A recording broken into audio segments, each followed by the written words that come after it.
Today on the TMZ Podcast. Welcome to the TMZ Podcast. Harvey Levin here. Charlie Neff here. Courtney here. Derek here. We have a lot to talk about today. It is stunning to me about Joe Rogan's apology. Yeah. I did not think it would come down in that form. But before we get to it, congratulations, Rihanna. Oh my gosh. This is so biggest story of the exciting. day. Oh, excuse me, and A$AP Rocky. Yes, I know. she's expecting. They're pregnant. She is pregnant. It's so crazy because fans have suspected this for months since way when back she in got September. back in November when she was at Barbados and everyone thought she was pregnant when she was wearing that gold dress. She actually was pregnant. Well, when she everyone was became- just like, "Oh, did she gain weight?" Like they're saying she was pregnant. She was actually pregnant. Yeah, and but then still December. still a good move not to say it until Yeah. you know it. Well, if you Very go true. back, Always good to err on the side of caution. But on at those least things. we have solidation, knowing that we actually did it. if you go back and look at all the comments where people took it as her, denying the pregnancy rumors, she never really said, "I'm not pregnant." She just said things like, "Oh, you guys are always trying to, get me pregnant every month." She kind of danced around it. And now with new fresh eyes going back, it's she never denied it. But Really. it's exciting, but also sad because now we're never gonna get new music. She's not putting out music anytime soon. Wait, why? Because she's about pregnant. She's about to have a baby. She's Cardi not B focused. had a Oh, lot you build a of studio in your singers. house and you start working on music. Trust me, she's I gonna don't need know. hobbies Oh, do while you- she's dealing with this. Yeah. She's got the dough to build a studio. I think she may have enough Oh to my sort God. of put something in So her home. we should say Get a little that help. the reason we know is she was in Harlem yesterday with A$AP Rocky, Mhm. and her coat was open and her belly was showing, and it's very clear she's pregnant. Yeah. She was full, leaning into it, huge belly, has to be second or third trimester? I would say huge. 5 to 6 months. Yeah. Thank you. As a matter of fact, thank you, doctor. welcome. Which leads us Dr. Neff and Doucette. which leads us to Joe Rogan. Yes. So I did not, again, I'm really kind of stunned by this, but I think it's really interesting. Joe Rogan has taken a lot of heat over the last week or so. And, Neil Young has left Spotify. Joni Mitchell threatened to leave Spotify. And, the floodgates seem to start opening some. Mm-hmm. So yesterday he goes on social media and he says, look, he said a couple of things. He said, I am sorry that Spotify had to deal with this. They now have this warning when there are unconventional views about COVID. Again, some call it misinformation. He kind of does and kind of doesn't, but says that when I have a guest on like that, I will have this disclaimer at the beginning saying, see your physician. And this Which is is not. weird that already wasn't in place, honestly, because every single platform has that now when it has something to do with COVID. It says disclaimer, this is a COVID thing, you should also research. I'm not sure if this is just an adjustment to one or whether they had one before. Honestly, I don't know. But he went on, and to me, this is more important. He said he made a mistake, and he said he's had a couple of doctors on who have talked about things that are arguable. Well, I mean, every scientist says it's just flat out misinformation. And Joe said, look, what I should have done and will do is every time I have a guest on like that, and we should get back to that point, I will then have immediately following another guest who is in the mainstream talking about what the conventional wisdom in science is.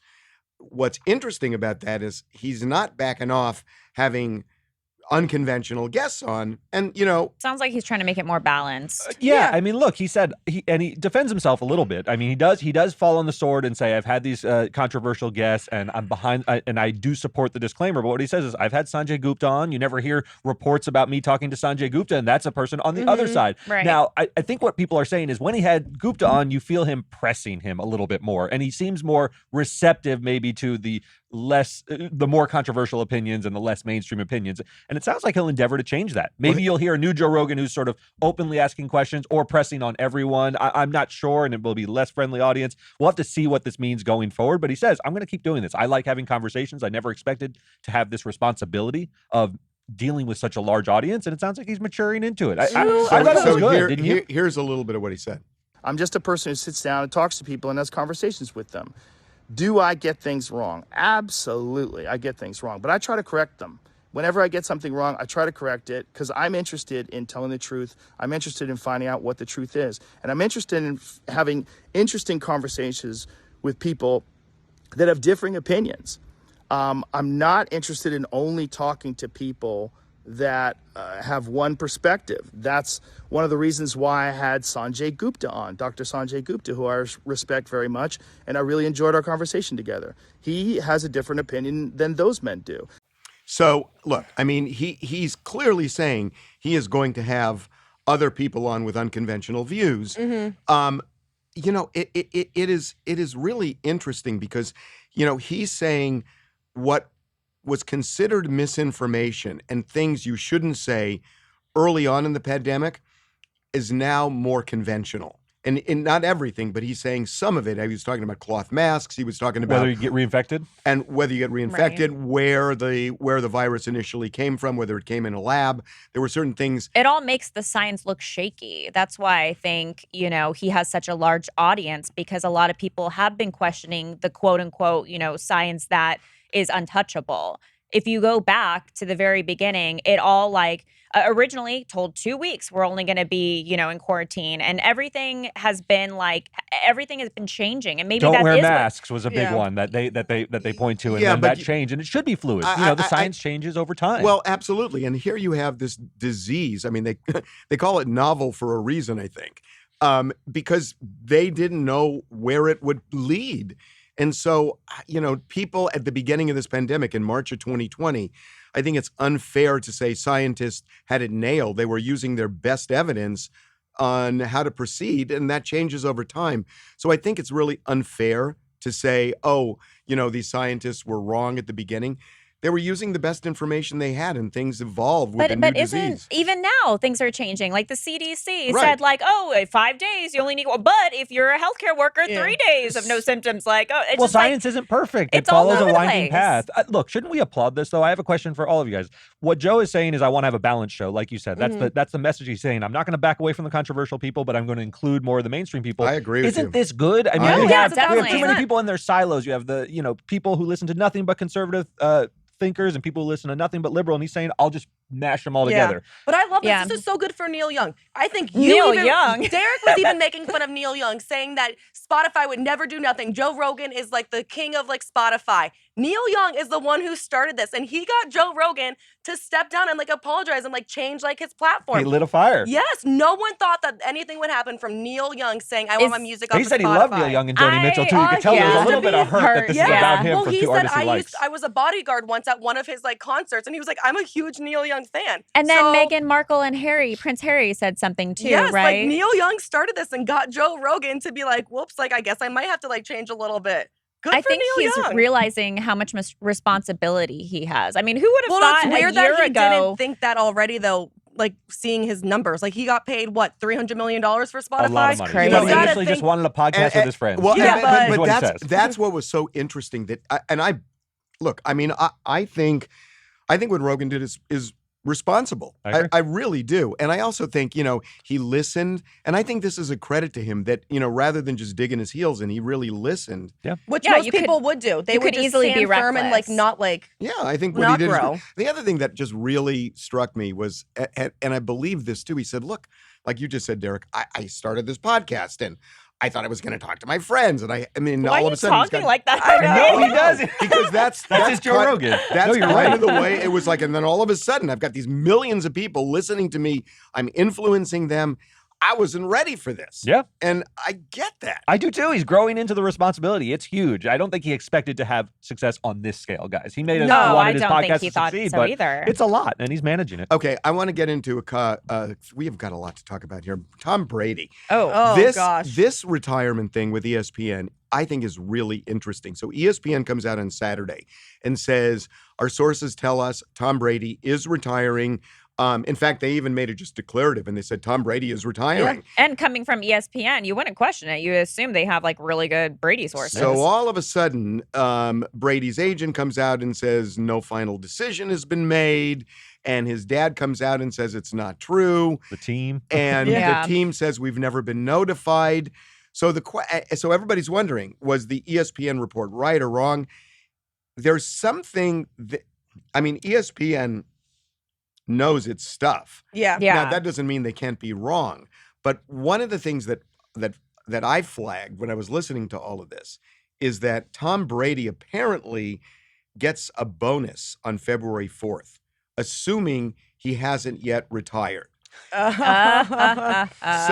I think it's possible that somebody jumped the gun. Well, that somebody said something and that it may well be true, but they don't want to put it out there until after the bonus comes in, which, by the way, Wow. I don't think there's anything wrong with that. At all. No. Get your There's money. nothing- there's Yeah. nothing- There's nothing Timing wrong is with that. everything. If he's got something in his Yeah. contract No, there's nothing that wrong triggers, with it. Not yeah. at all. But I'm trying to think. Was ESPN right? Was ESPN wrong? I think that And I keep thinking about this bonus thing, and I think maybe they were right. I think they were right. And also, he Yeah. didn't get to tell like the team first, so he wants to do that, but he definitely wants the bonus. But also, Tom Brady hasn't come out and said anything himself, Right. which Right. makes me even think more. Leads it's- credence to the bonus theory, Yes. right? Like on February 4th, will he clear this up? Because having this swirling around with his father on the opposite side of the issue Yeah. is But he's strange probably right not now. telling his dad every little thing. Well, no, his He's- dad is probably the one yeah. who has to say no, he's not retiring, so he can get the bonus. And like, Oh. because Tom Brady Wow. can't came out and say anything. But does so he it has come his down dad to on a his few side. bucks? Is it worth it to Tom Brady what's to the not bonus? clear this up? Yeah, I don't know. Yeah. I don't know what the bonus I don't know. is. You're a cheap man. Wouldn't you get take a bonus cheap at I any guess man. I don't cost? want to leave money on the table. There's Yeah. nothing. There's There's nothing nothing wrong There's with it. nothing wrong with it. I feel like every person would do Now, it. again, Yeah. we don't know. I mean, look, it's possible ESPN was just simply wrong. And the other thing is Tom Brady may say, screw that, then I'm just going to play again. I mean, I have no idea. I Yeah. mean, he's not going to the Super Bowl, so this is a good time to just like dip out. Yeah. No, Well, don't you want to go back? You want to end on top. well, some of He is on top, Courtney. He's not though. Patrick Mahomes. Well, Well, not he's Mahomes not. anymore either. That was so It's a new exciting. era. They've The games handed the last torch. night were amazing. incredible. The torch has been handed to Joe Burrow. Rams. It's awesome. My gut No, is Bengals. my gut is that he's retiring. Yeah, 1,000%. And that ESPN got it right, but the timing here was off for Tom. That's my Yeah. gut. Yeah. Let's move on. This is concerning. So actually, you know what? Before we do Farrah Abraham, let's talk Nick Cannon for a second. Oh, Okay. Because I was really surprised at this. A lot of emotions through all these topics. So I get You a were call- surprised about Nick Cannon having another kid? I get a call from one of the agencies on Saturday saying, Photo agencies. a photo agency saying, we have these pictures of Nick Cannon at a baby reveal party with Johnny Manziel's ex, Bre. Bre Tiesi. And I didn't even know that they were together. I didn't either. I did, and that's what I said. I said I didn't know they were together.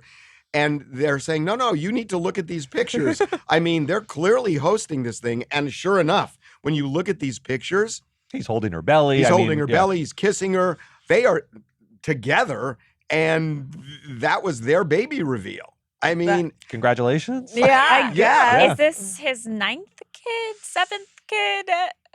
Do we know? He said he had a child who passed away. This Yes. will be Right. his 8th, I believe. yeah. Yeah. And so, he's actually talked about this before about, he has a view that's not necessarily the view shared by a lot of people, but, he doesn't think that parenthood should be between necessarily one man and one woman. Obviously. Yeah. No, it's not his belief, and he But said that's as much his to belief. his credit. Yeah. He talks And he about wanted- it. And he says Tons he's of upfront with the kids. women who he Yeah. talks to. He says, I don't have any ownership over these women. They have no ownership over me. Apparently, it goes both ways, and that's his belief. I think it's fair if you want to conduct your Of life this course way, it's as fair. long as both parties my God, if he's are, upfront about it are and they- making Totally. informed decisions. Absolutely. But I just found it kind of interesting that, Surprise, we're together. well, we're yeah, expecting. so surprise, weird. we're together, we're expecting. Yeah. And it's a boy, by the way. Yeah. Oh, so cute. Okay. So now, cute. now we're going to move on to Farrah Abraham because this is kind of alarming. So we broke this story a week or so ago where she was arrested outside of a Hollywood club, allegedly slapped a security guard inside. They took her out, waiting for the police, made a citizen's arrest. She ended up in the dirt, face down. Which there was video of, so you got to see it firsthand, like how she was manhandled. It was pretty brutal. It was pretty brutal. And so we got this video of her over the weekend, and she is moving out of Los Angeles, and she says she's been thinking about suicide. I lost dysfunction in my upper right side of my body, so You did? yeah, I was recently kind of actually attacked, and illegally cuffed to some guy. I saw. And I'm trying to stay positive about it because I was really suicidal this week. But it's just sad, like losing function. You know, I'm gonna cry. I'm so sorry. That's okay.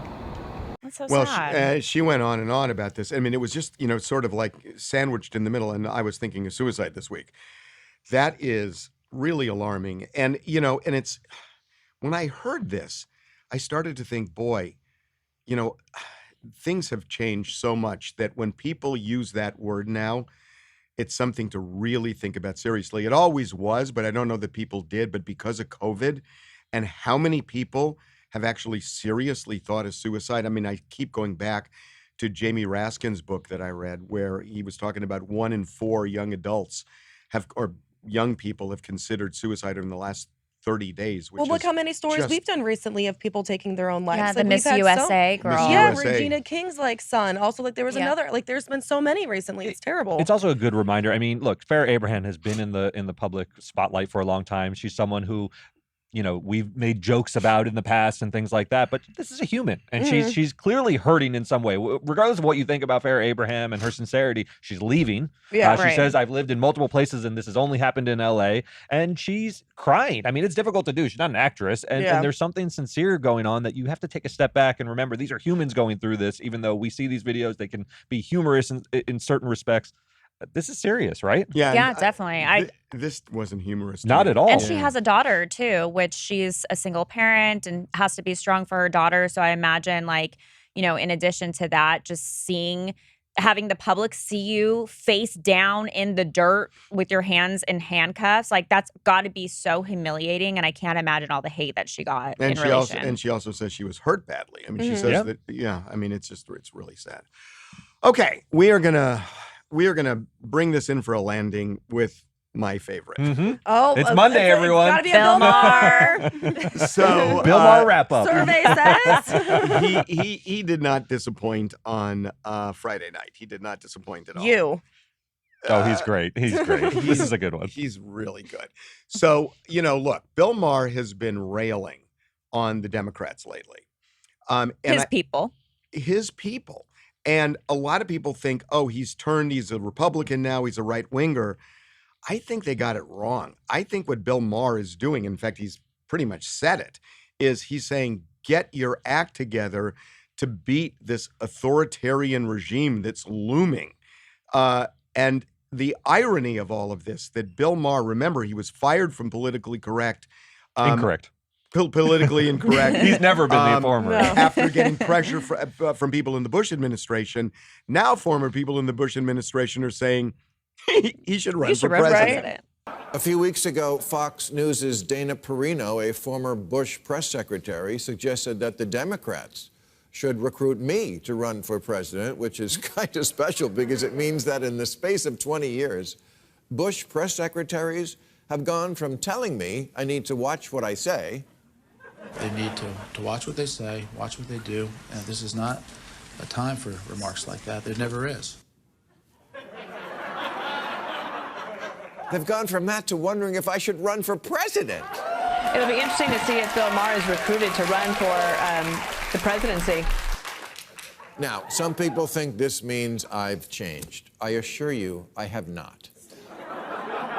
I am still the same unmarried, childless, pot-smoking libertine I always was.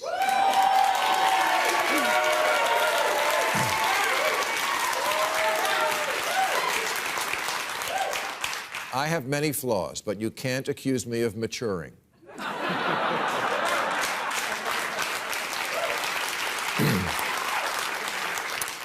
Let's get this straight. It's not me who's changed. It's the left, who is now made up of a small contingent who've gone mental and a large contingent who refuse to call them out for it. But I will. That's why I'm a hero at Fox these days. And you know what's really interesting about that is that he's saying now that I'm a hero at Fox, he's not a fan of the right by any means. No He stretch has of the imagination. great disdain. He's saying that I mean, the fight now is you've got a progressive wing of the party that seems to be fighting with the moderate wing of the party. Bill Maher is part of the moderate wing. He thinks that's the only way to win the next election is to be left of center, but not that far left of center. And I think what he's saying is you listen to people who are further left and you're going to lose the election. It's incredible. He makes this perfect analogy where he says, look at Mary Cheney. Mary Cheney is the daughter of Dick Cheney, one of the arch conservative architects of all the far right stuff. And he says, just by pointing out that Joe Biden won the election, she's this hero of the left because she's center right. You mean Liz Cheney. I'm sorry, Liz Cheney. Oh, sorry. I mean Liz Cheney. Sorry. He's saying Wow, just by seeing Derek wrong, It's that felt great. so okay, good. anyway, just by pointing that trust out, me. though, He's used to it. but she's the mirror image of him, right? He is center left, and he's saying, I've become sort of this hero just by being centrist and pointing out the ridiculousness of God, the far it's so left. funny. You're right. And It's like she points the out the Democrats. ridiculousness of The the far Democrats right. love Liz Cheney and hate Bill Maher. This is we're through the looking glass. He's like, this is crazy. It's really unbelievable. Yeah. Okay, there is so much going on this week. We will see you Wednesday, everybody. Bye, guys.